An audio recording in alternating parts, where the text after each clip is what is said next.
Religião e Bíblia. Há um mal entendido aí no meu ponto de vista. Ao meu ver, eu defendo essa tese que há um mal entendido. As pessoas não entenderam ainda. Elas são influenciadas, são comandadas, elas obedecem às religiões. Fala de um Deus que, no meu ponto de vista, no meu entender, não existe. Vou contar uma história aqui a meu respeito de quando eu não acreditava no Deus que a religião prega. Ou seja, não é que eu não acreditava, eu procurava esse Deus qual a religião vive pregando. Eu procurava os milagres os quais os fiéis, as pessoas que frequentavam a igreja, inclusive eu me relacionei com pessoas que foram evangélicas, que são evangélicas, me batizei inclusive em igrejas evangélicas, venho de um lar qual era católico e depois na minha adolescência procurei outras religiões, enfim, procurei várias igrejas para saber da verdade, porque esse Deus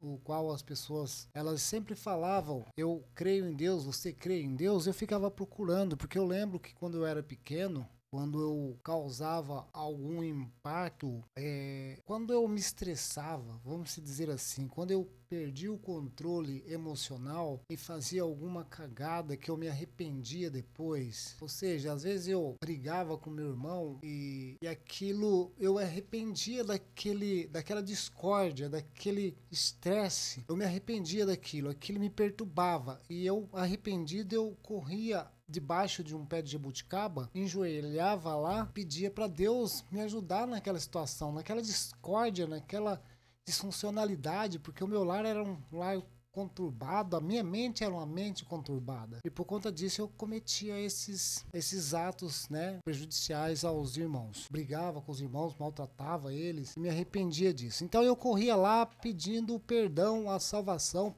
pedindo para esse Deus. Na verdade eu não pedia perdão nem salvação, eu pedia para esse Deus me ajudar, me orientar, me ajudar naquele lar, que eu não tava me sentindo bem, aquilo me perturbava, eu não tinha controle sobre mim e após o meu descontrole, o meu ato, as minhas atitudes errôneas, erradas, eu ficava transtornado, arrependido. Então eu procurava esse Deus no pé de jabuticaba para ele me dar uma luz, me tirar desse lar perturbado. E esse Deus nunca me tirou desse lar, desta mente perturbada. Na verdade, não do lar, mas da mente perturbada. Porque na verdade era a minha mente que estava perturbada, né? Eu não tinha controle sobre as minhas emoções, sobre os meus atos, as minhas atitudes, e eu corria lá pedindo para Deus me ajudar com isso, me tranquilizar, me deixar em paz, que eu estava perturbado. E esse Deus seguiu até a minha fase adulta e nunca me deu ouvido. Embora eu tenha procurado em religiões, igrejas, procurado para todo lado, nunca encontrei.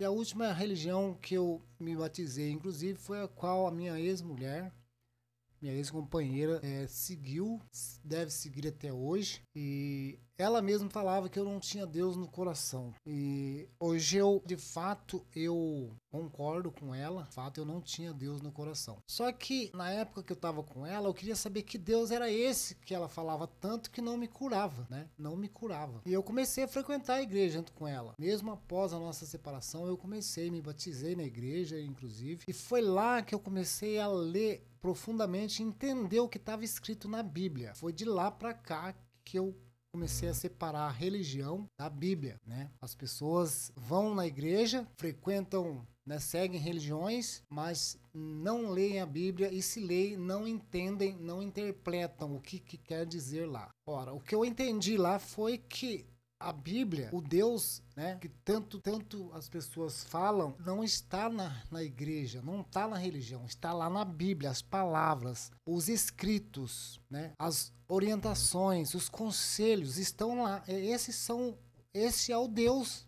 que eu enxerguei, me orientando, né, me dizendo o que eu estava fazendo de errado, o que estava acontecendo comigo e o que acontecia com os outros, o que acontece com os outros, como é o mundo, como são as pessoas. A Bíblia é um livro que conhece as pessoas, ele me conhece, né? O Espírito que escreveu lá aquelas leituras, escreveu aqueles textos, eles conhecem o pensamento, o sentimento, as atitudes. Ele conhece tudo do ser humano. Quando você lê lá e consegue interpretar, você passa a se conhecer e atribuir toda desgraça que está acontecendo na sua vida a si mesmo.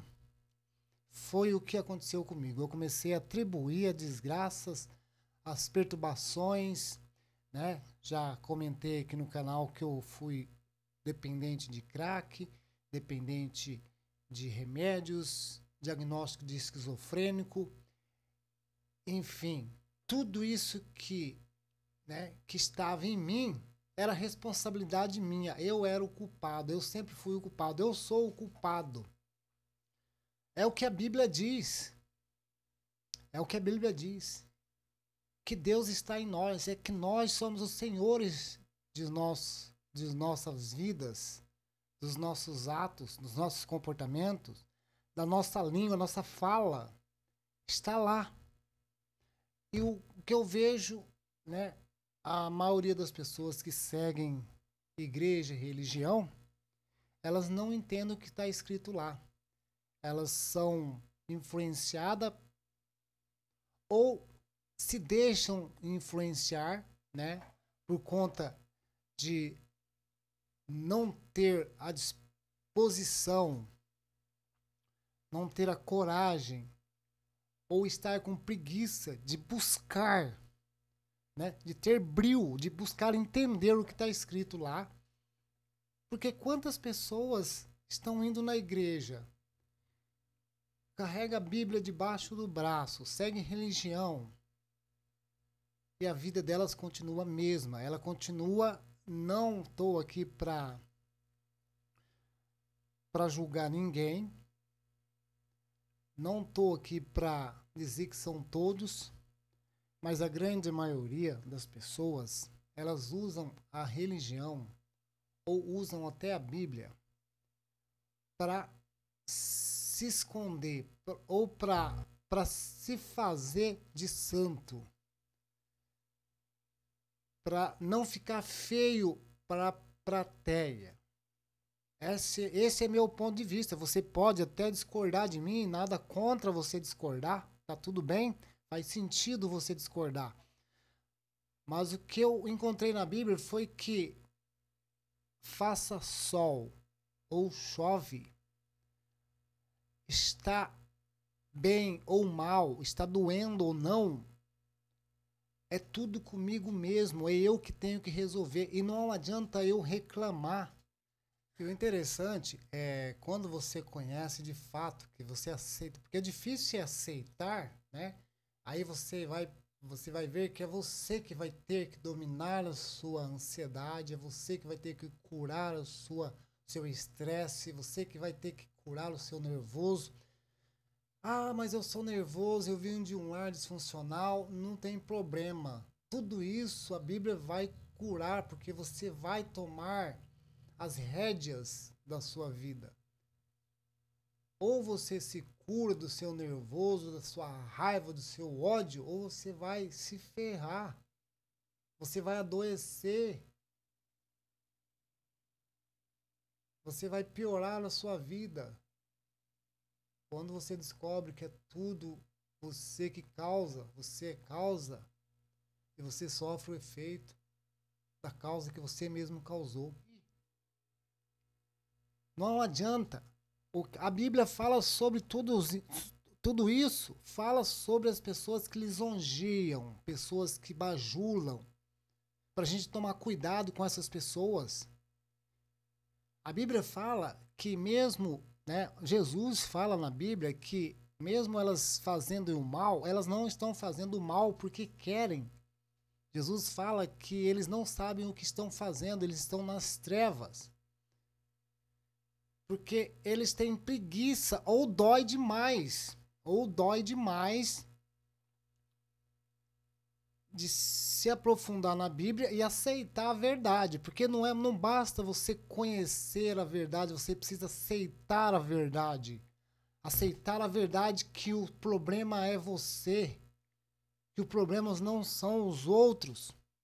Durante muito tempo eu vivi colocando a culpa nos outros, atribuindo a culpa aos outros. Vou dar exemplo aqui de pessoas que vão na igreja que eu conheço, pessoas próximas, pessoas que vai na igreja, mas esquece daquilo que fala, daquilo que combinou com o seu próximo, com o seu irmão. Esquece das suas obrigações, esquece dos seus compromissos. Eu entendo que elas, eu entendo, eu sei porque elas esquecem. Porque o foco delas está em outro lugar. Elas, na verdade, elas esquecem porque elas têm problemas de déficit de atenção. E o que é déficit de atenção? A pessoa foca naquilo que é mais interessante, o que interessa para ela. O cérebro dela está interessado em algo, o qual ela foca naquilo. Por exemplo, uma pessoa combina comigo algo. Se ela está interessada em mim ou naquele negócio que fez comigo, se aquilo é interessante para ela, se vai atribuir benefício a ela, ela vai focar, ela vai depositar, ela vai gastar energia, empenhar energia naquilo. Déficit de atenção, a pessoa tira o foco. A pessoa está doente. A pessoa que não foca. Problemas, pessoas que têm déficit de atenção, ela não consegue ler, ela não consegue interpretar texto, ela não tem paciência para ler. Então tá explicado o porquê que as pessoas, elas preferem fingir, né, que conhecem Deus, que aceitam Deus, que têm fé em Deus, preferem fingir do que admitir, não entendi, eu tenho que entender isso aqui, eu tenho algum problema. Foi o que aconteceu comigo. Eu tive déficit de atenção, eu também tive dificuldade para ler e entender. Eu tinha lá atrás. Eu lembro que eu tinha déficit de atenção, a pessoa falava para mim, no trabalho principalmente, em todo lugar, mas no trabalho eu lembro, o encarregado passando o serviço para um e para outro e passando para mim ali, dava a entender que eu estava ouvindo e focado e interessado, né, e ouvindo aquilo, escutando, né, aquilo que ele estava falando, dava a entender que sim, que eu estava ali prestando atenção.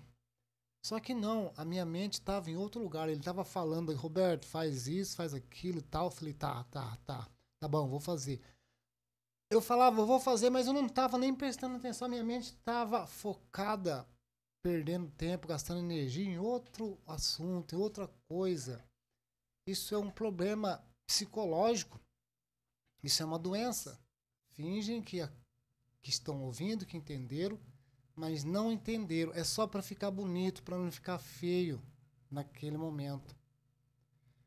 Então tá aí explicado por que as pessoas, né, pessoas que têm déficit de atenção, elas não conseguem ler, elas não conseguem focar na leitura, elas não conseguem prestar atenção, interpretar o texto, ela não consegue. Tá explicado. E aí prefere fingir, né, essa questão de Deus. Então eu estava falando da pessoa, um exemplo de pessoas que vai na igreja. Ela vai na igreja, ela fala tudo de Deus, vai na igreja direto e é fervoroso e ela está animada a ir lá. Só que ela está iludida com algo que não faz sentido. Esse não é esse.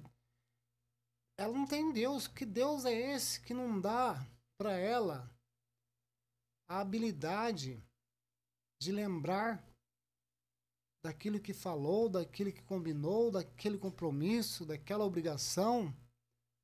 Que Deus é esse que ela serve, que a maioria das pessoas são assim. Da palavra que ela disse, não deu conta de assumir, ela não deu conta. Que Deus é esse que pessoas indo na igreja, fervoroso, orando, e ela inconscientemente, ela zomba, ela lisonjeia, ela puxa o saco, ela mima, ela cativa. Eu estava falando aqui um dia desses sobre cativar cachorro, né? As pessoas fazem isso com cachorro e fazem isso com criança, principalmente mulheres, viu? Elas lisonjeiam, bajulam, adulam criança, cachorro, sem ter consciência de que aquilo vai afetar gravemente o cachorro, vai atrair, né? Porque ela cativa aquela criança, cativa aquele cachorro. Isso é um veneno para o ser humano. Pode procurar. Aqui, ó. Tá aqui. Até anotei aqui, ó. Provérbios 29:5. Procura saber o que significa o que está escrito lá sobre a lisonja, sobre a bajulação, sobre a adulação. Isso é um veneno para o ser humano. Você cativa a mente do ser humano e ele acredita. Você deixa ele acreditando em algo que não existe. Porque a gente fala coisas, mima uma criança, adula, bajula e desperta nela. É uma armadilha. Você pode ver, lê lá Provérbios 29:5. Então é isso que eu queria falar com você, tá? A respeito da religião e Bíblia. A pessoa precisa entender a Bíblia. Ela precisa entender o que a Bíblia quer dizer exatamente, porque Deus está em você. É dolorido quando você conhece o que é Deus e quem e onde esse Deus está. É dolorido porque você percebe que não tem mais ninguém lá em cima ou do lado, não tem mais ninguém por você. É você e você mesmo. E aí é a hora de, aí você vai ter que se comportar direitinho, porque senão a casa vai cair. E se a casa está caindo, né? Se está acontecendo coisas a qual você não está gostando, você vai conseguir melhorar. Você vai se libertar de muito peso, de muitos traumas, de muitos sentimentos, vai se libertar de sentimentos tóxicos, raiva, ódio, vai se libertar de tudo isso quando você conhece a verdade e aceita ela, porque conhecer a verdade não é tão difícil quanto aceitar ela. O difícil é aceitar a verdade. Valeu, meu nome é Roberto. Se valeu, se fez sentido para você, se inscreva e ative também o sino. Dê aquele like aí. Valeu, tchau.